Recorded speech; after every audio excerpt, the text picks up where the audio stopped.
Hi అండి. Welcome back to మోక్ష Vihaan vlogs. నేను మీ ప్రత్యూష. ఇవాళ మీకు నేను కేవలం 3 ఇంగ్రీడియంట్స్తోనే సొరకాయ హల్వా ఎలా ప్రిపేర్ చేయాలో చూపించబోతున్నాను. మా చిన్నప్పుడు ఎక్కువగా ఇంట్లో చేసుకునే స్వీట్ ఏదైనా ఉందంటే అది సొరకాయ హల్వానే అండి. చాలా అంటే చాలా రుచిగా ఉంటుంది. మీ అందరికీ ఖచ్చితంగా నచ్చి తీరుతుంది.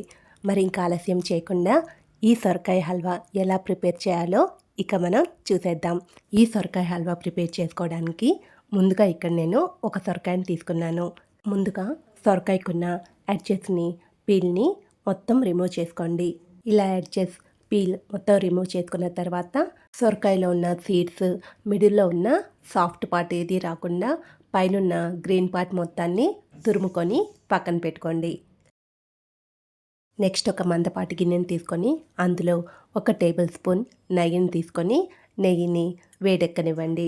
నెయ్యి వేడెక్కిన తర్వాత అందులో ఒక చిన్న గుప్పెడు జీడిపప్పును వేసుకొని వేయించుకోండి. జీడిపప్పును వేయించుకునేటప్పుడు స్టవ్ని లో ఫ్లేమ్లో పెట్టుకొని వేయించుకోండి, లేకపోతే జీడిపప్పు మాడిపోతాయి. జీడిపప్పు 80% వరకు ఫ్రై అయిన తర్వాత అందులో చిన్న గుప్పెడు కిస్మిస్ని కూడా యాడ్ చేసుకొని వేయించుకోండి. ఇవన్నీ వేగగానే వీటిని ఒక ప్లేట్లోకి కన్వర్ట్ చేసుకొని పక్కన పెట్టుకోండి. మీరు కావాలి అంటే ఇంకేమైనా డ్రై ఫ్రూట్స్ అయినా కానీ యాడ్ చేసుకోవచ్చు. నేనైతే ఇక్కడ జీడిపప్పు కిస్మిస్ని మాత్రమే తీసుకుంటున్నాను. నెక్స్ట్ అదే ప్యాన్లో ముందుగా తురిమి పెట్టుకున్న సొరకాయ తురుముని వేసుకొని వేయించుకోండి. నాకైతే సొరకాయ తురుము ఈ కప్పుతో 1 కప్పు వరకు వచ్చింది. సొరకాయ తురుముని వేయించుకునేటప్పుడు స్టవ్ని మీడియం ఫ్లేమ్లో పెట్టుకొని 1 నిమిషం వేయించుకోండి. 1 నిమిషం తర్వాత ఏ కప్పుతో అయితే సొరకాయ తురుముని తీసుకున్నారో అదే కప్పుతో 1/2 కప్ బెల్లాన్ని తీసుకోండి. మీరు ఒకవేళ స్వీట్ ఎక్కువగా ఇష్టపడేటట్లయితే ఇంకొంచెం బెల్లాన్ని యాడ్ చేసుకోవచ్చు. తగ్గించుకోవాలి అనుకుంటే కొంచెం తగ్గించుకోండి.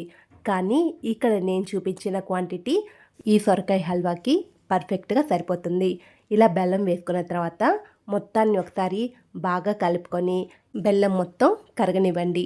ఈ బెల్లంలోనే సొరకాయ మొత్తాన్ని ఉడికించుకోండి. ఇందులో ఇంకా వాటర్ అస్సలు యాడ్ చేయొద్దు. ఇలా బెల్లం కరుగుతున్న టైంలోనే చిటికెడు ఉప్పు కూడా వేసుకొని మొత్తాన్ని ఒకసారి బాగా కలుపుకొని ఇవి దగ్గర పడేంత వరకు ఉడకనివ్వండి.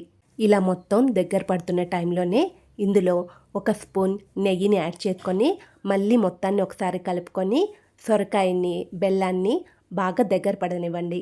ఇలా దగ్గర పడగానే ఇందులో 1 స్పూన్ యాలకుల పొడి వేసుకొని మొత్తాన్ని ఒకసారి బాగా కలుపుకోండి.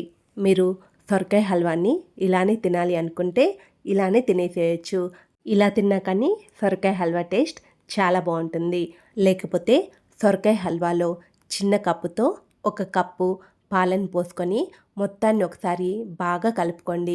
పాలు పోసుకున్న వెంటనే కలుపుకోండి, లేకపోతే పాలు విరిగిపోతాయి. ఇలా పాలు పోసుకున్న తర్వాత హల్వాని కొంచెం దగ్గర పడనివ్వండి. హల్వా ఇలా దగ్గర పడగానే ఇందులో ఇంకొక స్పూన్ నెయ్యిని యాడ్ చేసుకొని మళ్ళీ మొత్తాన్ని ఒకసారి బాగా కలుపుకోండి. ఇలా హల్వాలో నుంచి నెయ్యి సపరేట్ అవుతూ ఉంటే హల్వా రెడీ అయినట్లే. ఇందులో చివరిగా ముందుగా ఫ్రై చేసి పెట్టుకున్న డ్రై ఫ్రూట్స్ని యాడ్ చేసుకొని మొత్తం ఒకసారి కలుపుకొని స్టవ్ ఆఫ్ చేసుకోండి. అంతే, ఎంతో రుచికరమైన సొరకాయ హల్వా రెడీ. ఏంటి, మీ అందరికీ నచ్చింది కదా? ఖచ్చితంగా నచ్చి తీరుతుందండి. మీరు కూడా తప్పకుండా ఈ సొరకాయ హల్వాని ట్రై చేసి ఎలా కుదిరిందో నాకు కామెంట్ చేయండి. నేను చేస్తున్న ఈ వీడియోస్ మీ అందరికీ నచ్చినట్లయితే లైక్ చేయండి, మీ ఫ్రెండ్స్కి షేర్ చేయండి. ఇప్పటి వరకు ఎవరైతే మన ఛానల్ని సబ్స్క్రైబ్ చేసుకోలేదో తప్పకుండా సబ్స్క్రైబ్ చేసుకోండి.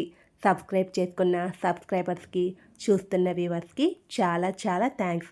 మీ సపోర్ట్ నాకెప్పుడు ఇలానే ఇస్తూ ఉండండి. Thank you for watching my videos.